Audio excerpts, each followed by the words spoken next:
শনিবার বিদ্যুৎ, জ্বালানি ও খনিজ সম্পদ মন্ত্রণালয়ের উপদেষ্টা মোহাম্মদ ফাউজুল কবির খান প্রকল্পটি উদ্বোধন করেন। বাংলাদেশ পেট্রোলিয়াম কর্পোরেশন 2016 সালে প্রকল্পটি হাতে নিলেও কাজ শুরু হয় 2018 সালে। 3 দফা মেয়াদ বাড়ানোর পর অবশেষে এবছর মার্চে কাজ সম্পন্ন হয়।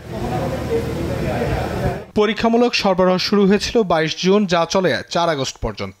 এ সময় পাইপলাইনের মধ্যে ঢাকা পৌঁছায় প্রায় 4,82 লাখ লিটার ডিজেল।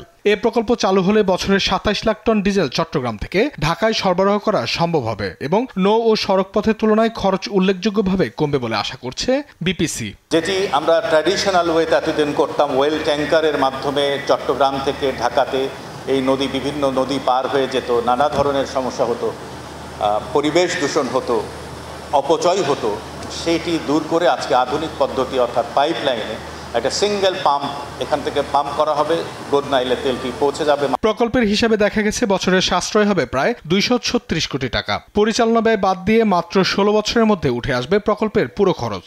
যদি আমরা টেকনোলজিক্যাল প্রোগ্রেসকে এমব্রেস করতে পারি, তাহলে কিন্তু আমাদের এই যে বিপুল জনসংখ্যা আর জন্য গ্রোথ, এটা অ্যাচিভ করা এটা খুব একটা সহজ কাজ নয়, সেই কাজটা সম্ভব হবে।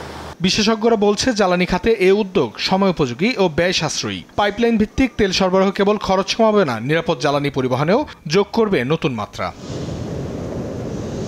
অঙ্কন চৌধুরী, নিউজ ডেস্ক, দেশ টিভি।